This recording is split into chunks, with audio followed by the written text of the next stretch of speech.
Hey up! Now then, how you doing? Welcome back to the Yorkshire Bike Mechanics YouTube channel. My name's Dave K. I hope you're having a good week and everything's alright where you are.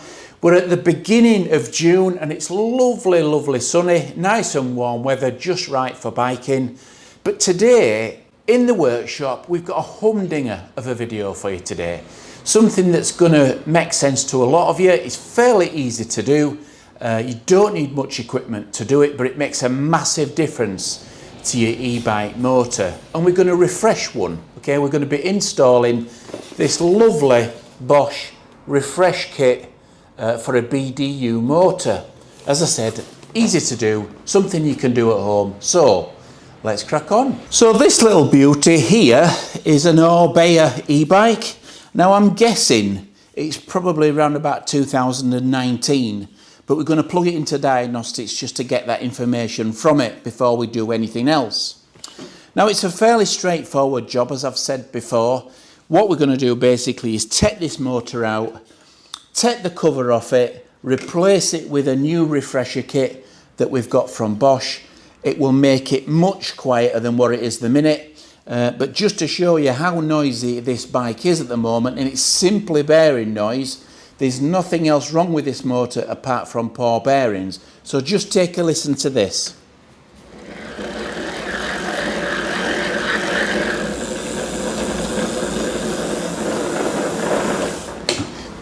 So most of that noise, 95% of that noise is actually from the motor. And it's from the drive side bearing, which is this side, because they're the bearings that seem to go the most, particularly on BDU2s. So what we're going to do is we're going to replace the whole side of this motor in its entirety.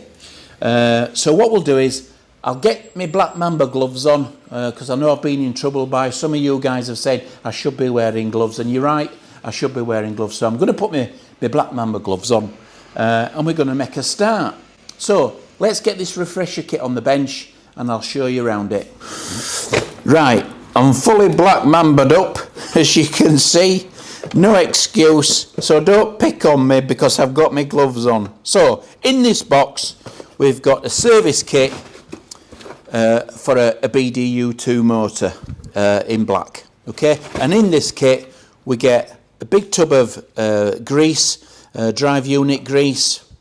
We get the complete side for this BDU motor, and this is the actual kit that actually goes first. If your motor gets noisy, then it's these bearings on the right-hand drive side that actually fail first.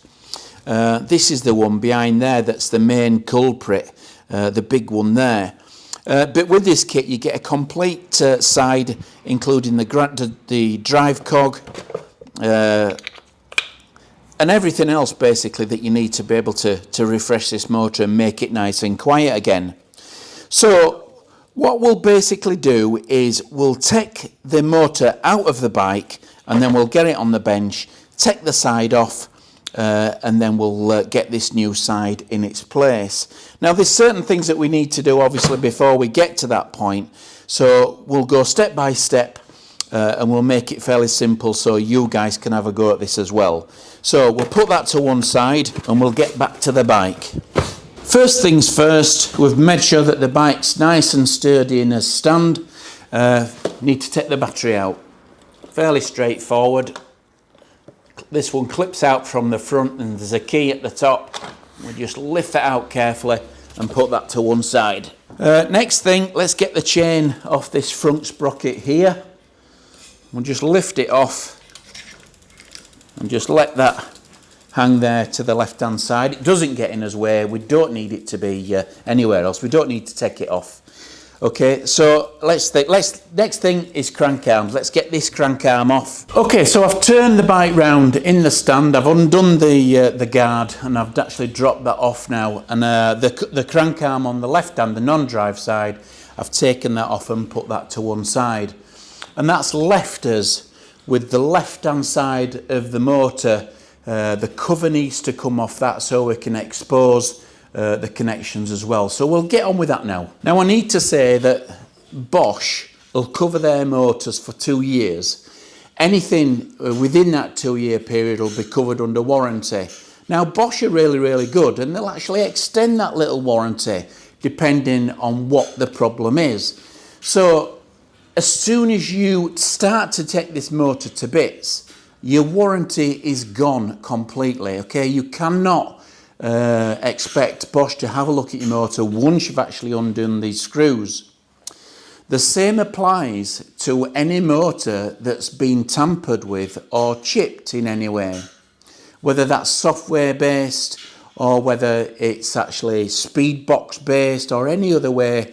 You will terminate your warranty by doing that. Now, when I've looked at this bike a little bit closer, I've actually noticed that something's not quite right in terms of it's not particularly standard, and I'll show you what I mean. So here, if you look carefully here, you'll see the speed sensor that would normally be on the inside of the chainstay. The magnet would be fastened to the wheel, and every time that wheel revolved round one turn, it would actually recognise it on the magnet. But that's strange because it's been moved and it's actually been put on the side of the chain stay there, and the magnet has been moved as well. The magnet has been taped to the inside of the crank arm. It's just under that insulation tape there. Now what happens is every time a revolution's made on the motor, it passes the speed sensor there, so it tricks the bike into thinking it's going slower than what it is, if that makes sense. So it will continue to power right up until probably maybe 25-30 mile an hour, and it's been achieved by a change in the sensor on the magnet. Now, doing this on your motor, I mean, I'm against it, me. I don't think it's a good idea, but that's my personal view. It's a personal one, it's not everybody else's, but it's my own. It doesn't affect the work that I'm doing on this particular bike today. It's got a noisy motor. He's asked me to service it and put a refresher kit on it, and that's what I'm going to do. That was just an observation. There's 3 bolts holding it in the frame. We've got one there, and one there. And what we need to do is we need to undo those 3 bolts, and then that'll enable us to actually drop the motor out of the bike frame. So we've now got all those nuts off of there, like you see. We're going to disconnect these cables. Now you need a little pricker tool or something just to lift that tab so the actual connection comes off easily, because there's a little tab that locks it in place. These particular connections here, there's one for the head unit, which is there. That one is for the speed sensor, which is there. And what we need to do basically, rather than actually pull them out with his fingers and the wires, it's always better to use some kind of tool with some really tiny grips on the end, so you can actually grab hold of the housing and not the actual wires themselves. So we just carefully pull those out. Don't pull them too hard. When they go back in, they only go back in one way, so it's really important to make sure they're going the right way, otherwise you'll bend the pins, which is not good. Okay, so out with the motor, and we'll get it on the bench. So here we have the motor on the bench. It's worthwhile, particularly if this motor's dirty that you've taken out, give it a good wipe and a clean. The last thing that you want is any debris and anything falling inside this motor once you've actually taken this cover off. Now this particular cover is fastened by these torque screws here, these T25s. There's 1, 2, 3, 4, 5, 6 of them. There's a little circlip on the axle there. I don't know whether you can see that, which just stops the axle moving backwards and forwards. And it enables us to actually take this cover off as well. So this circlip is something that we're going to need to take off. Now, if you look carefully within these little Torx 25, there's like little silicone, black silicone that's been actually forced in the heads there. Now, this is actually tamper-proof, really, and so Bosch will know if anybody's actually taken this this motor apart, because there'll be no seals in the top of the screw heads. We're going to actually need to take them out anyway, because otherwise we won't be able to undo them. So we use this picking tool there just to actually get those out of there. You wouldn't perform this sort of procedure on a motor that was in warranty anyway. So this is way out of warranty. So it's not important to us, but we need to get that black silicone out of there so we can actually open this motor up. So we'll go ahead and do that now.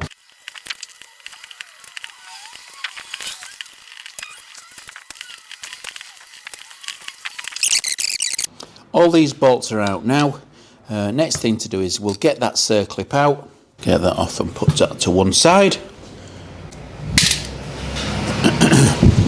Okay, so this case is now free to actually lift off, but what we need to do is we'll generally find that that seal under there is pretty tight, and the chances are that it'll be holding this case on the other side. So it's always better to just go around with a soft mallet or a rubber mallet and just tap the edges just to kind of free anything that's still holding that. And we can take a Stanley knife or a Stanley knife blade just to kind of run on them edges, just to kind of break any seal. We don't want to go too far in with this.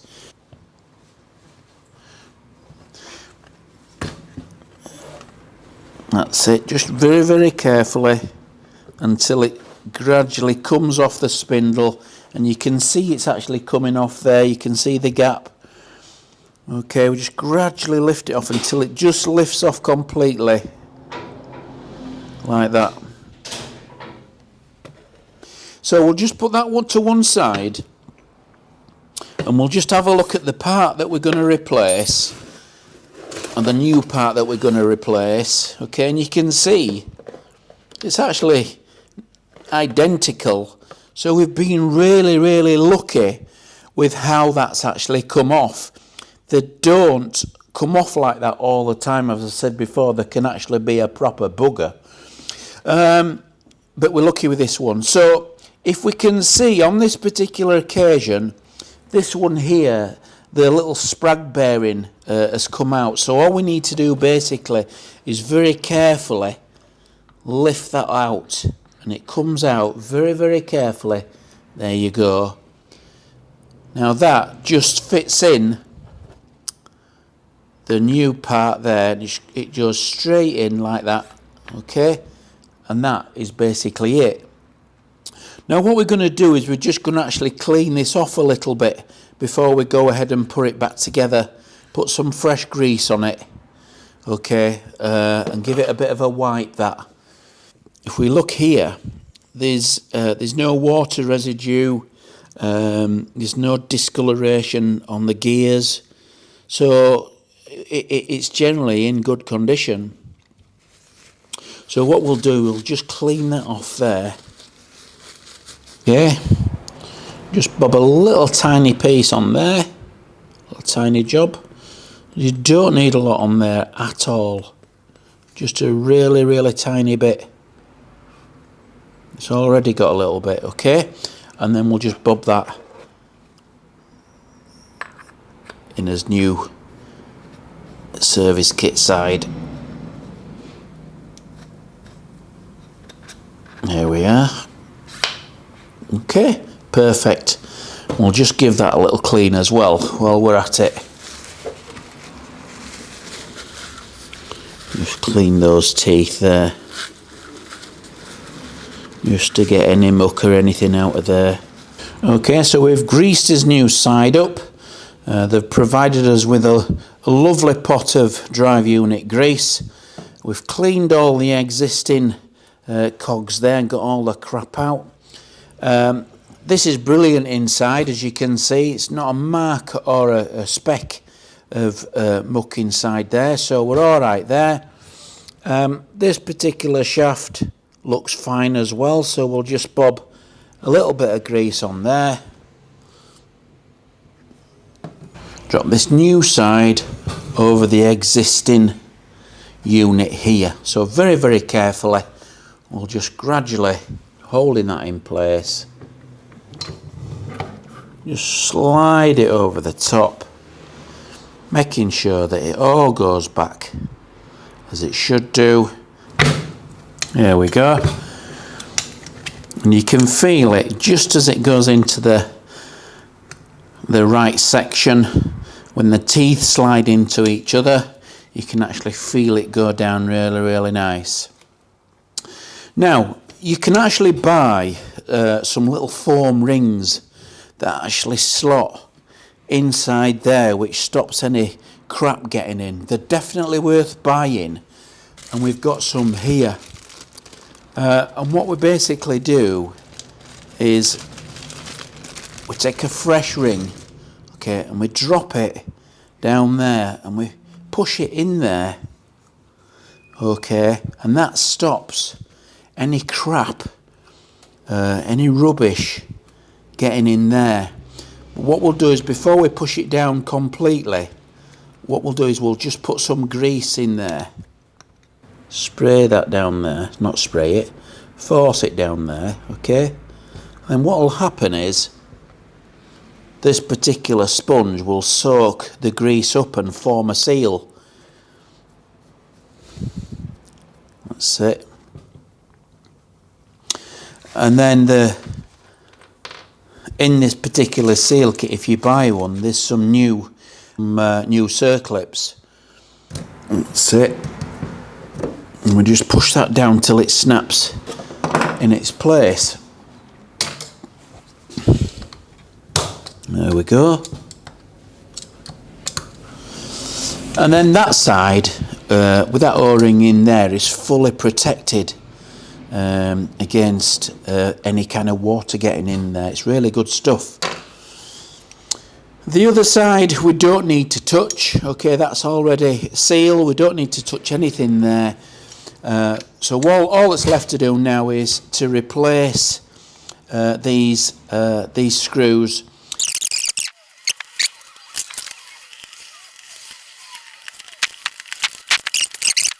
Okay, there we are.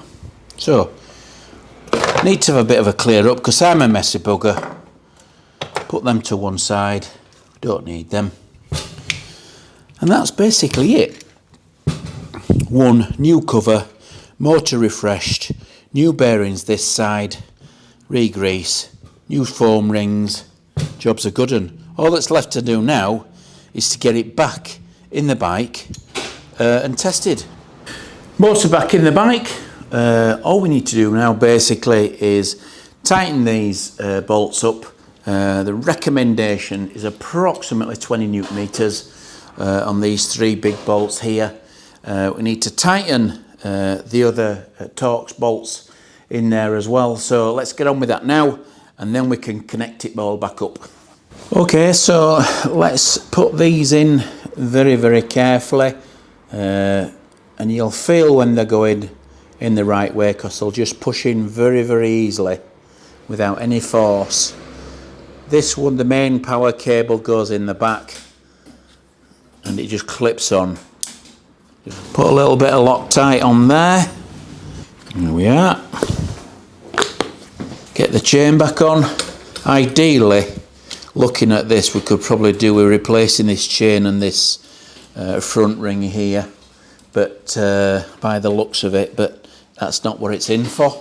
It's just in for this motor refresh. So put the pedal back on. There's loads of grease on there already, so we don't need to worry about that. Take off that chain again, and we'll just see what it's like. Right, listen.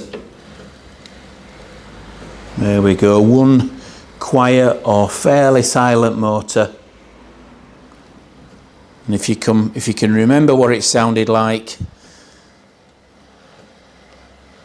then you'll see that's actually a massive improvement. So I think you'll find that that's a brilliant way of refreshing your motor. The drive side bearings always go first, well, nearly always go first on the 2 gen motors. And so that's why Bosch have brought out this refresher service kit for that particular motor. It's not particularly expensive. If you want one, let us know. Just leave us a comment and I can get one sent to you. It's not a problem at all. So on that note, I hope you enjoyed that video. Please subscribe. Please click the bell, ring the bell. And until next time, toodle pip.